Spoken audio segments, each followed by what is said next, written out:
Students, इस lecture में हम डेफिनेट इंटीग्रल की प्रॉपर्टीज़ यूज़ करके एग्जांपल्स सोल्व करेंगे।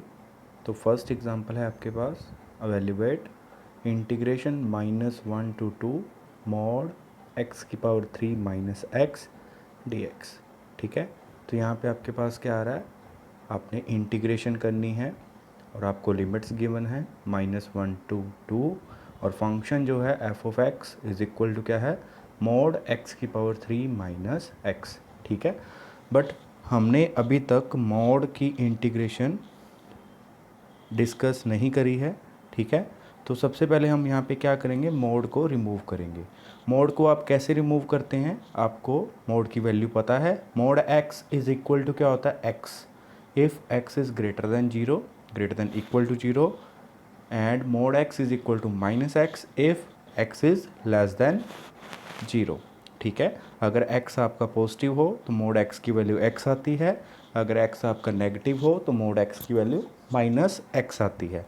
तो इस तरीके से हम क्या करेंगे, यहाँ पे जो आपको फंक्शन गिवन है f(x) is equal to mod x³ minus x. ठीक है, यहाँ पे भी हम मोड की प्रॉपर्टी यूज़ करके यहाँ से मोड को रिमूव करेंगे। ठीक है, तो सबसे पहले हम देखते हैं कि आपका जो फंक्शन है कहाँ पे पॉजिटिव है और कहाँ पे नेगेटिव है।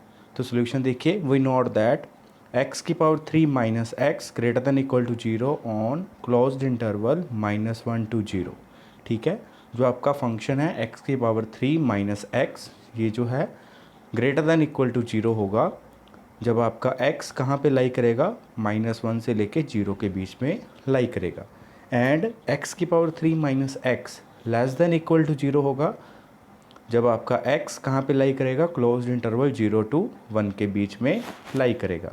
ठीक है, and that x³ minus x greater than equal to 0 होगा अगर x आपका लाई कर रहा है, बिलोंग कर रहा है क्लोज्ड इंटरवल 1 to 2 के बीच में। ठीक है, तो यहाँ पे आपने क्या कर दिया, आपको पता चल गया कि आपका जो फंक्शन है कहाँ पे पॉजिटिव आ रहा है, कहाँ पे नेगेटिव आ रहा है। ठीक है, तो आपका जो फंक्शन है वो -1 से लेके 0 के बीच में पॉजिटिव है और 0 से लेके 1 के बीच में नेगेटिव है और 1 से 2 के बीच में फिर से पॉजिटिव हो रहा है। तो अब हम मोड की वैल्यू यहाँ पे लगाएंगे। तो सबसे पहले हम यहाँ पे प्रॉपर्टी यूज़ कर रहे हैं P2। ठीक है, जो आपने डेफिनेट इंटीग्रल की सेकंड प्रॉपर्टी P2 डिस्कस करी थी, वहाँ पे हम लिमिट्स को ब्रेक करते हैं। तो यहाँ पे मैं ब्रेक कर रहा हूँ, लिमिट्स को ब्रेक कर रहा हूँ।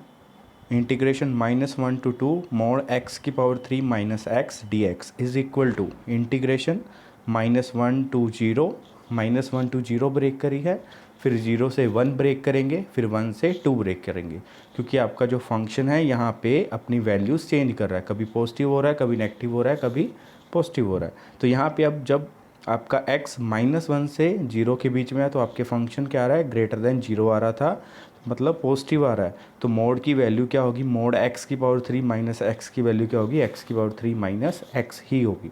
ठीक है, तो यहाँ पे इंटीग्रेशन -1 to 0, तो फंक्शन क्या आ गया आपका, x³ minus x d x plus integration 0 to 1, यहाँ पे क्या आ रहा है, minus into x³ minus x d x आ रहा है।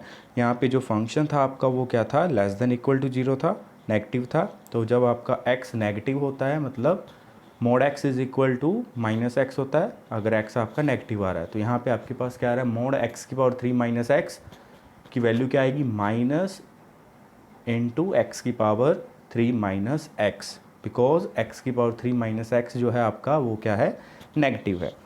तो नेक्स्ट देखिए, साथ में addition plus integration 1 to 2 x³ minus x d x. यहाँ पे जब आपका x 1 से लेके 2 के बीच में है तो आपका फंक्शन जो है पॉजिटिव है, तो x³ माइनस एक्स आ गया।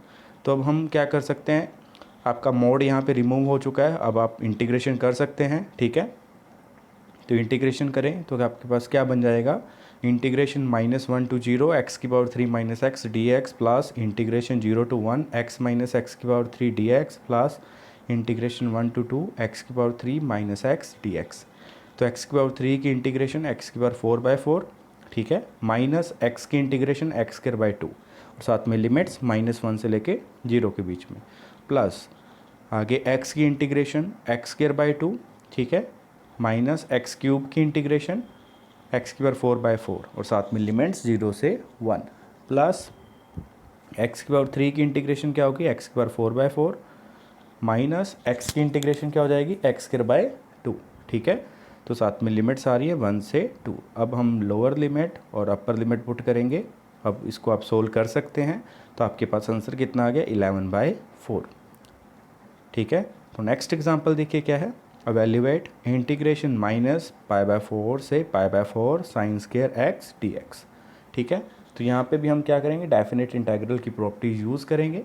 तो आपने P7 प्रॉपर्टी डिस्कस करी थी, जहाँ पे आपके पास इंटीग्रेशन -a से a d f(x) dx आ रहा था। अगर आपका जो फंक्शन f(x) है वो इवन फंक्शन हो तो आपके पास क्या हो जाता है, इंटीग्रेशन -a से a f(x) dx की वैल्यू क्या हो जाती है, 2 time integration 0 to a f(x) dx हो जाती है। अगर फंक्शन आपका ओड फंक्शन हो, f(x) अगर आपका ओड फंक्शन है तो इंटीग्रेशन -a से a f(x) dx की वैल्यू क्या होती है, 0। ठीक है, तो यहाँ पे जो आपका फंक्शन है साइन स्क्वायर एक्स आ रही है, स्क्वायर आ रही है, तो स्क्वायर अगर कहीं पे भी लगी हो तो वो हमेशा इवन फंक्शन होती है। ठीक है, तो यहाँ पे आपके पास ये इवन फंक्शन आ रहा है, sign square x even function है, तो P7 प्रॉपर्टी यूज़ करेंगे।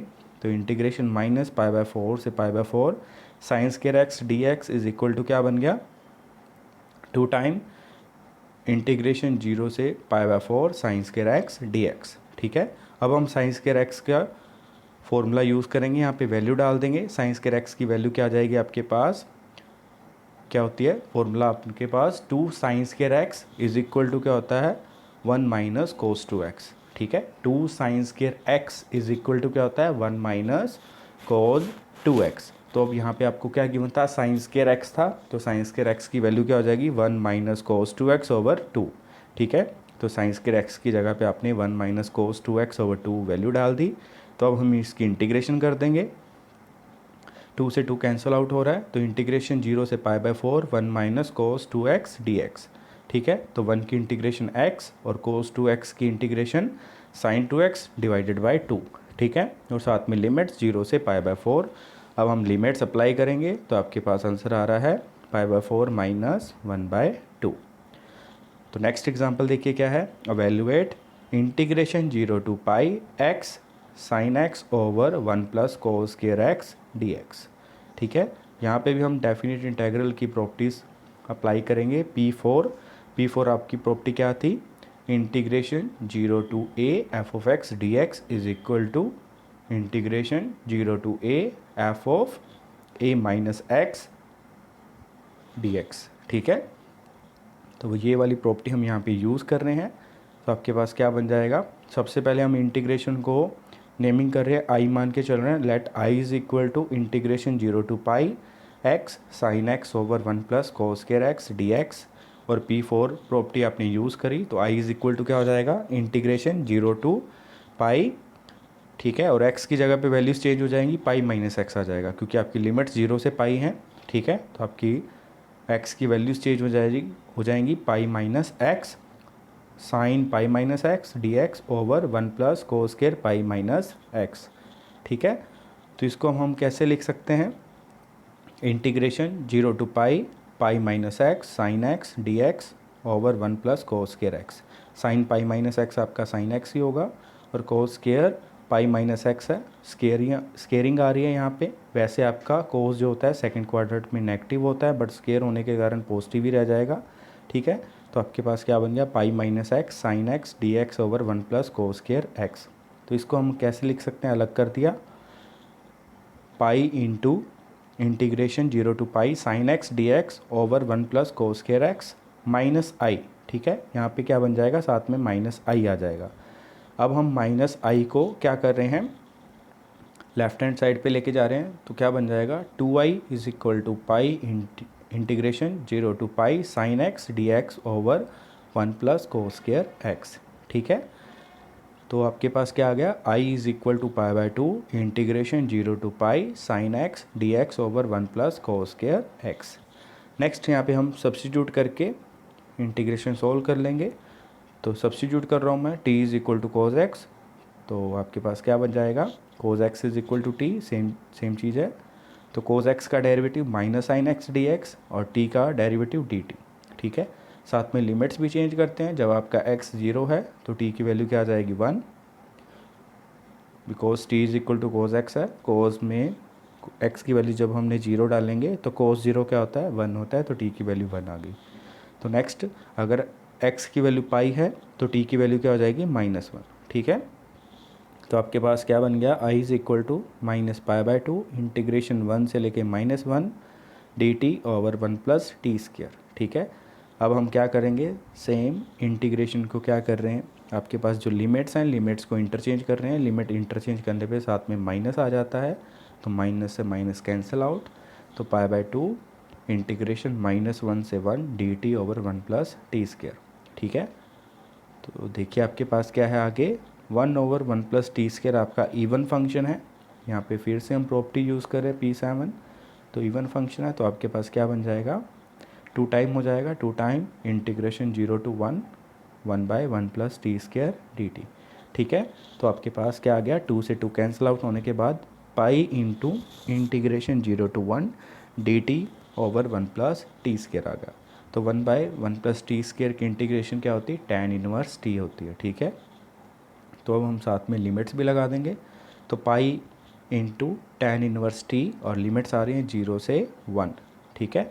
तो pi into tan inverse 1 minus tan inverse 0, इसकी वैल्यू क्या होती है, pi into π/4 minus 0, that implies pi square by 4 आपका आंसर आ गया। तो नेक्स्ट एग्जांपल देखिए क्या है, अवेल्यूएट इंटीग्रेशन -1 से 1 साइन की पावर 5x कोस की पावर 4x dx, ठीक है। यहाँ पे भी हम डेफिनेट इंटीग्रल की प्रॉपर्टीज यूज़ करेंगे, P7 वाली, इवन फंक्शन ऑड फंक्शन वाली, ठीक है। तो आपके पास i मान रहा हूँ सबसे पहले मैं, i is equal to integration -1 से 1 साइन की पावर 5x कोस की पावर 4x dx, ठीक है। f ऑफ x आपका क्या है, साइन की पावर 5x कोस की पावर 4x, ठीक है। अब हम x की वैल्यू चेंज कर देते हैं, x को क्या लिख देते हैं -x, x की जगह पर रिप्लेस करते हैं हम -x, तो क्या बन जाएगा, f of -x is equal to sine की पावर 5 -x कोस की पावर 4 -x, ठीक है। तो ये आपका क्या होता है, माइनस साइन की पावर 5x कोस की पावर 4x। साइन जो फंक्शन होता है आपका ओड फंक्शन होता है, ठीक है, और उसकी पावर भी ओड आ रही है तो इसलिए साथ में माइनस आ गया, ठीक है। तो माइनस साइन की पावर 5x कोस की power 4x is equal to minus f of x आ गया, ठीक है। तो मतलब आपका जो फंक्शन है वो क्या है, ओड फंक्शन है। तो ओड फंक्शन है तो आपकी इंटीग्रेशन की वैल्यू क्या आ जाएगी, 0, तो i इज़ इक्वल टू 0 हो गया।